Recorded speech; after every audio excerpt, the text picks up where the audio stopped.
Because if we are feeding people who are only living in the frequency of lust, we are feeding the frequency of lust on the planet.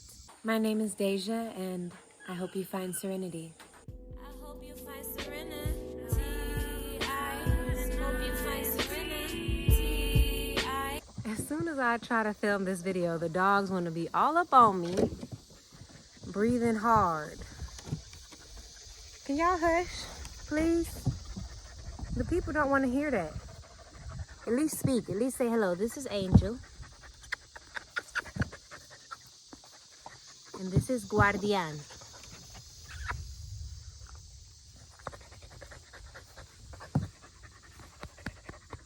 Okay. You got your hug and your kiss. Now go.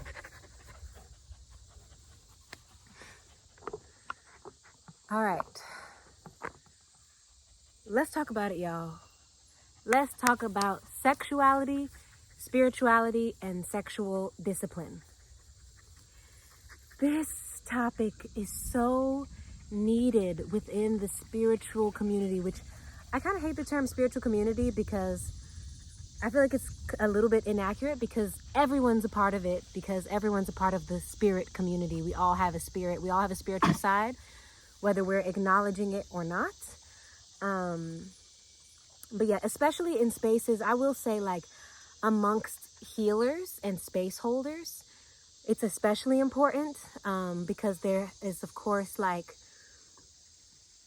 this honor and respect for this sacred nature of sexual energy, that even in a space where it's like a ceremony space or a healing space or a space where people are presenting themselves as spiritual teachers, sometimes still there is this lack of sexual discipline, and there is this abuse of sexual energy, and people can find themselves in unsafe or uncomfortable situations because they're dealing with shamans or they're dealing with healers that have no real sexual discipline.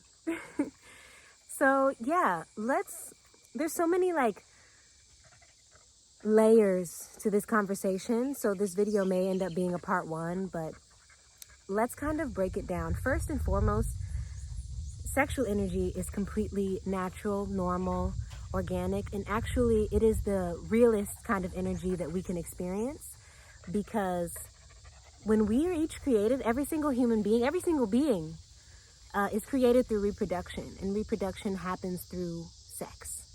Because we are created by sex, it's in our genetics, it's in our DNA to be sexual beings, to have sexuality, whether you be bisexual, asexual, homosexual, heterosexual.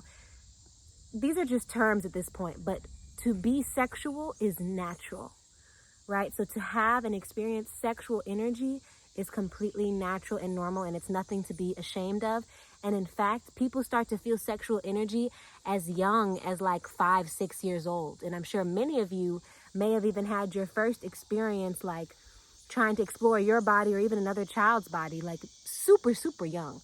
I've worked with hundreds of people with inner child work, and a lot of people share about like starting to discover their sexuality really young, being aware of their sexuality extremely young, before puberty even, already having this feeling of like, this feeling of sexuality, this feeling of like understanding your attractions and feeling these different feelings within the body. So I want to first say that with like, it's important to understand that this energy is organic and it's natural and it's nothing to be ashamed of. We all have sexual feelings. In comes the discipline, right? So something that I've also taught about, and I even have an ebook that I'm working on making a physical copy of right now. It's called The Inner Family, and it's all about the inner mother, father, and child, right? Because for those of you who may be familiar with me, I do inner child work, and I share inner child healing sessions and workshops and retreats with people. So it's like, you know, my focus, it is my modality, it is where I like to provide guidance is around the inner child. And in my own inner child work, I found that you cannot ignore or deny the importance of the inner parents. I like to call the inner mother the inner nurturer, and the inner father the inner protector, because mother and father, of course, are very gendered terms. And when we're thinking about like the self, this trinity within the self of the inner nurturer, inner protector, and inner child, It's not about gender. We all have it. You need to have a balanced inner nurturer, a balanced inner protector, and a balanced, in order to have a balanced inner child. So you have your inner nurturer, who is like that side of you that's more into the emotions. Okay, so understanding emotional care, emotional well-being, speaking kindness into yourself, loving yourself, nourishing yourself. So knowing what are healthy and nourishing foods for you to be consuming, nourishing thoughts for you to be consuming, nourishing things for you to be doing that make you feel fulfilled within yourself. So that's your inner nurturer. And if you feel like you're having trouble with any of those things, like emotional unrest and not being kind to yourself and not knowing how to nourish yourself, or not feeling like you're able to nourish yourself well, either whether it be mentally or even physically, as far as foods, then you may have a wounded inner nurturer. And then we have the inner protector. And it's in the name. The inner protector is there to bring balance and structure, because the inner protector protects us from, okay, like, first of all, you need to be protected within the world naturally. Like, a child has to learn not to touch the stove when it's hot, not to run out into traffic, all these different things. So these are the initial boundaries, all right? So I talk about boundaries a lot in my work, but you can still be very expansive and very open and still maintain boundaries, because it's all about safety. Even like, I have a house because it protects me from the weather. You know, I don't want to be out in the middle of a field during, and it sounds like it's going to rain soon, during a storm, you know, during the rains, or when it's really cold. Here it doesn't really get cold, but in other places in the world, you know, where it's really cold. So we build shelter, we build structure, we create a space that can protect us and that can hold us. And that is that inner protector. You also do it within yourself, right? So it's this ability to have discernment, to make decisions, and to have discipline. And I think that discipline can be a really scary word for people who are on their journey of, like, you know, freeing themselves and decolonizing the self, because discipline can be oftentimes related to authority. And a lot of us have issues with authority because we've been raised, you know, in society where authority is extremely abusive and unhealthy. But I want to invite that discipline is a form of protection and focus. You know, like, if you want to be healthy, you have to be disciplined with your eating and also with exercising. Now, exercising isn't hurting you.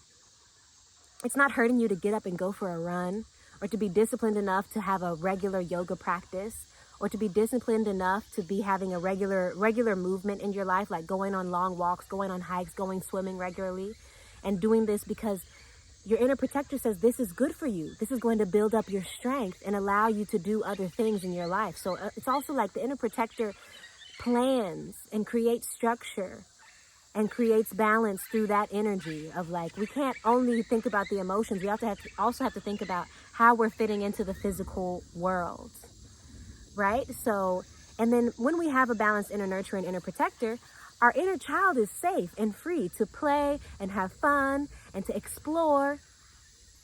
And it's just the same as, like, when you're dealing with an actual child. The healthiest children have balanced nurturing in their life and protection in their life. Because those things are taken care of, the thunder is going, but it doesn't look like it's going to rain that soon. I think I have time to finish this video before the rains come. But that spirit just, like, you on point, Deja, you on point. So yes, a child is going to be able to be a child when those things are handled. And when they're not handled, you will notice that a child won't be able to be a child.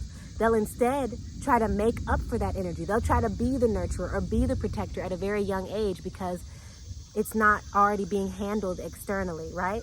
So as we're growing and as we're doing this healing work, it's important to cultivate these things within and to parent ourselves. Okay, so I talk all the time about inner child healing and being able to still play and be connected to your child self. But you can't only be like a child, right? There's still this naivety to a child. And then there's this wisdom that comes with experience. So taking that experience, cultivating a strong inner nurturer, a strong inner protector, so that your inner child has a safe home to live in. Okay? So I share all of that to share that when we're thinking about sexual discipline, this is a great example of how we find balance with the inner nurturer and the inner protector. Okay, because there's this part of us that it's like naturally we're sexual beings. We have desires, we have attractions, we have these feelings. But then having enough discipline to say, just because I'm having sexual feelings doesn't mean I have to have sex every single time I'm having sexual feelings. It doesn't mean that every single time I feel attracted to a person that I have to engage with that person in this deeply intimate and sacred fashion, right? And I can speak from experience because, I've been through it. You know that, if y'all are like perpetually online, you may know this, like, I guess it's from like a Dr. Phil interview, but it's like a common audio that you'll hear on TikTok. And this lady's like, I used to be a hoe. And he's like, when were you a hoe? Oh, back in them days, for a little minute. And how long have you not been a hoe? Oh, for a little minute.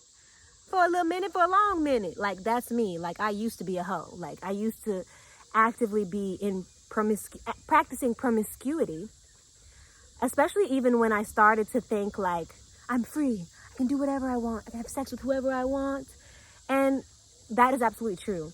However, I learned in my own experience that I found myself actually getting in unhealthy sexual relationships and finding myself in experiences and situations where I didn't feel safe. I didn't feel honored. I would leave that experience feeling less than how I felt before that experience. And 9 times out of 10, the idea of sex in my mind was 1,000,000 times better than the actual act of doing it, because it was lacking in that sacredness and it was lacking in that discipline. I just felt like, you know what, I want it, so I'm gonna go get it. And it's very easy to get. It's very, very easy to get. And it would never be truly satisfying. And I find that all of the more satisfying experiences I've had of sex has always been when it's with a person that actually cares about me deeply and in fact loves me. And in fact loves me very deeply. Whether it be a person that I was in a whole relationship with, or even a person that I might only had sex with them once or twice. But because in those times that we were together, there was real deep love, reverence, and respect, I can leave that experience actually feeling, fulfilled, feeling a deep sense of love, a deep sense of satisfaction, and even power. And I feel no regret. But when I find myself in a situation where I just lack the discipline to say no, and I just let whoever just get it, because I was like, whatever, I'm horny, like, we can do it, like, whatever, you're cute enough. And then I leave that situation not feeling fulfilled. And I know many women, and maybe men too, can relate to this. I have mostly experienced talking to women about sexual experiences more so than men. So men, y'all sound off in the comments if this is resonating for you as well. But yeah, and then that's the thing too with promiscuity. And when I say this, I don't just mean with women, I mean with men too. Like, if you're like constantly having sex with different people and you're like always in this space, it's like you keep seeking it and you're never truly satisfied. So you're like, oh no, I need it again. I need it here. I need it there. I need it everywhere. I need to be on these dating apps. I need it every night, every weekend, or whatever the case may be. Why do you think you keep on seeking it and seeking it and seeking it? Because you're not actually getting what you're seeking. You're not actually fulfilled. And in fact, you're more empty, and that's why you have to keep on seeking it. That's why you have to keep on seeking it. So having sexual discipline, even though it can be difficult, especially if you have a history of promiscuity, especially if you're healing from childhood sexual trauma, it can be very difficult to start to like experience your sexuality and hold that energy and say, I am not going to share this with someone, even though I want to right now. That can take a lot of discipline. And you may think that you're missing out on something, but actually you're gaining something much more powerful. You're understanding that your sexual energy doesn't only need to be used for sex. It doesn't. And taking time to cultivate that energy actually makes you so much more vibrant, so much more powerful. So when it comes time to share it, it's way, way better. And I know this for a fact because in the last several years, because I've been on a deep healing journey around sexuality and sexual energy. This is the main reason I started doing inner child work, was because of my own sexual trauma and realizing it in my early 20s and being like, oh, it's time to heal this. and it's been practicing celibacy. Having long periods of time, like the longest I've sat in celibacy in the last few years has been like 14 months, so just over a year. And that's like unheard of for like a younger version of me. Like, what? A whole year? But it was easy. Wow, I see lightning. Lightning just struck when I said that. It was easy, and it got easier over time because I saw that I can feel these feelings. But if I am not truly aligned with someone who I feel called to share this with, I can hold that energy for myself. I can use that energy for creating other things, or I can just hold it. I can just hold it for myself. And it actually is extremely empowering. And some of the best times in my life have been when I've been celibate. And I'm not here to only preach about celibacy.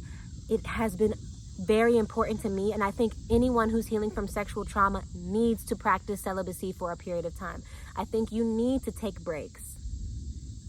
However, there's also then this liberation movement simultaneously. This liberation movement where women are like, we can do what we want now. We can have sex with whoever we want. We're not carrying shame. You can't judge us for being honest about the fact that we want sex. And it's like, yes, this is true. And it is okay to be liberated. It is okay. And I think it's great to not feel shame. But there still has to be discernment when you are choosing a sexual partner. Right? Because if we are feeding people who are only living in the frequency of lust, we are feeding the frequency of lust on the planet. But if we are choosing to meet with other people who are like also like willing to show up in the space with us and respect us and honor one another's bodies, and this is not just for women, this is for men too. Like, be with someone who respects you, who honors your body, and have this mutual consensual agreement of like, we are about to tap into this really powerful energy right now together. And like not taking it lightly. And feeling safe, feeling truly safe. And I think that sometimes people feel like if they're not having sex or if people are not seeking them out sexually, like there's this sense of like rejection or this fear of rejection, this fear of not being wanted, not being desirable. And it's time to let that go. If people are rejecting you, if people don't want you, that is protection. You just have to love yourself. Focus on loving yourself, cultivating your own energy, and you will organically start to attract people who are vibrating in that same place, and you will be able to come together with somebody. And sometimes you're specifically not manifesting a person because it's time for you to be with yourself. That's why I really think y'all need to delete the dating apps. Delete them. Especially if you're using them and they're mostly just leading to sex. I know some people meet their husband or wife on these things, but I'm no advocate for the dating apps. I have to tell you the truth, because I feel like it's a force. You're forcing it. You're seeking, for somebody like, hey, somebody want me, somebody desire me, somebody come and be with me, and not letting it unfold naturally, not letting yourself be alone and love yourself even when you are alone. I made a video like maybe last year at this point. I can't remember when it was. I think it was either early this year or it was last year. I believe it was last year. It was about decentralizing romance. And I had this realization too, like my value is not determined by whether or not I'm in a romantic relationship. My value is not determined by whether or not I'm in a sexual relationship. My value is innate. It is who I am. It's because I exist and I'm a child of God and I'm breathing and I'm here on the planet Earth and I'm a part of this ecosystem. I have value. I matter, And that's that. And then while I'm here existing and living in my purpose and following my heart, I'm going to align along my path with people who are on the same path. And I can speak about this because it's so true. And I have been the one to force it, to be seeking, to be like, when am I going to meet a nigga? I've been there. I've been there many, many times. And seeking and trying to find something that, and it's never truly as satisfying as the way it is in my mind, in my fantasy, in my imagination. Because I'm seeking it rather than just being it. Rather than just giving myself love. Rather than just seeing that naturally aligns into my path, and letting it come organically. Letting it come organically. So yeah, these are some of the things I wanted to share. Also, we gotta stop with the pornography. I watched pornography a lot when I was a teenager. The first time someone sent it to me, I think I was like 14 years old. And I then continued to watch it for years, probably until I was maybe, I think when I was in I went on and off for a while with pornography. Like I had like a kind of an earlier awakening when I was like 19, and I stopped, and then I went again, and I think I stopped fully like maybe at 22 or 23. But it's like, I'm sure there's plenty of people, I'm sure you know already, but basically like there's all this subconscious programming in pornography, and it's not real. So again, it's making you create this sexual fixation and desire to have something that's not actually natural, you know? And there's so many problematic like scenarios and different things that you can see within pornography, so much violence in it as well. So it can create these subconscious beliefs or ideas about what sex is. So then when you actually are having real sex with somebody, you have expectations of it to fulfill some kind of fantasy, but it's just not always the reality. So I do believe that it's something that is unnatural. Like it's not unnatural necessarily for us to see other people have sex. Like I'm sure at times like you may in your life end up seeing that. But seeing the real thing is different than watching these like super produced images of sex. It's like, who's producing this? Whose lustful mind is now projecting this image out onto the screen that you're now taking in and thinking that it's real? So I feel like especially if you're healing from anything sexual, like the first thing to do is if you're watching it a lot, you can start by reducing little by little, and eventually completely no more porn. All right, no more pornography. And when you find yourself desiring to connect with someone in a sexual way, like really like taking your time to feel out the energy of this person and to see if it's truly an energy that you want to attach to, because there is no greater attachment than sex. Like it's literally you locked in. The kids are saying locked in these days. No, you really locked the fuck in when you are engaging in sex with someone. So especially being a womb holder, you are going to take on a lot of energy from that person. So there has to be discipline. And like I said, we're all horny. I get it. Sometimes you horny, you're like, I don't even care. Like, I don't even like this nigga, but I just want to get some right now. Like, I get it. I get it. It's gonna take practice. It's a true practice. But it's worth it. Because then when you find yourself having sex with someone, especially when you find yourself having sex with someone who you're in love with and they're in love with you, and there's this deep respect and honor and reverence, oh my God, there's nothing like it. It's unmatched. It's completely unmatched, y'all. There is nothing like a truly divine sexual union and really coming together and creating with someone. So there has to be discipline. And I'm saying this for the women and the men, but I see it even in the spiritual community, like men or women, but somebody who's in like a position of power or perceived power, who has a big following, who has a lot of people who love and respect them, may end up having more suitors for sex because there's a lot of people attracted to them, especially if they have a large platform. So now they have to be able to have enough discernment to say, am I just gonna fuck everybody who wants to fuck me because they're all hot and I'm horny, and it's like, whatever, this person's hot, this person's hot, this person's hot, so I'm just gonna get with them? Like, are you gonna, like, is that what you're gonna do? If you're gonna do that, as long as it's consensual and you don't have no shame around it, I'm not here to tell you not to. But I'm here to say, do you have the discipline to say no? Do you have the discipline? I was working with a woman recently giving an inner child session. We were talking a lot about this topic, which is what inspired the video. And I was like, something could feel good but not be good for you. Like Coca-Cola could taste good, doesn't mean it's good for you, right? Crack is like might feel good, but crack ain't good for you. So not everything that you would just feel some pleasure from is necessarily gonna nourish you. Again, finding that balance between the inner nurturer and the inner protector. The inner nurturer who's like, does this really nourish your soul? Does it nourish your body? Is it even good for your body? And then the inner protector saying, okay, like, is there discernment here? Is this a safe situation? And the rain is coming, so I'm gonna have to go inside.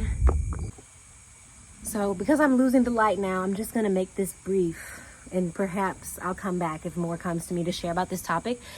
But in the beginning of this video, I mentioned how sometimes you can find yourself, for example, in a ceremony space or dealing with a shaman.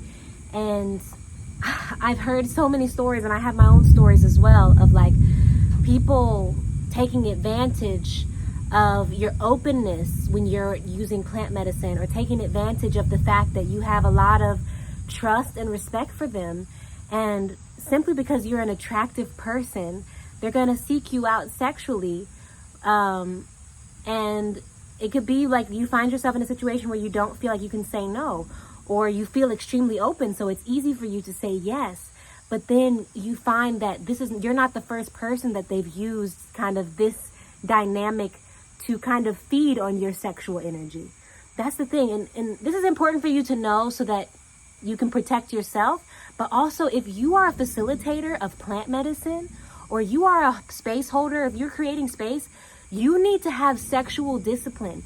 You need to have enough discipline that you can be attracted to somebody you're sitting in ceremony with and not try to fuck them at the end of the night, when they're in a very vulnerable and open state, and they're there for healing. They're there for healing, and you're not about to heal them with your dick. I promise you. You're not about to heal them with that. Actually, you can actually traumatize people like that, because they're in this deeply open and vulnerable space, and later they may feel some regret because they may feel like there was some coercion involved, and they may feel like, dang, I wasn't even supposed to do that, but I was just so vulnerable, and I wish that the other person had enough discipline to say, hey, this is not the time and place. It's all love, but let's not get it. Let's not delve into that. So, yeah, like, sexual discipline can save all of us. This is also important when we're looking at any form of sexual abuse. It's always happening because someone is lacking sexual discipline. Okay? So people who are abusers, who are rapists, whatever the case may be, there's this lack of this ability to say no to your sexual urges. So it truly could heal the planet if we all start doing work around healing our sexual energy and having sexual discipline. So that's all I'll say about it for now, because the rain is about to get real heavy around here. But thank you so much for listening. Let me know more about how you feel about this topic in the comments. We can tap in down there. And of course, I hope you find serenity.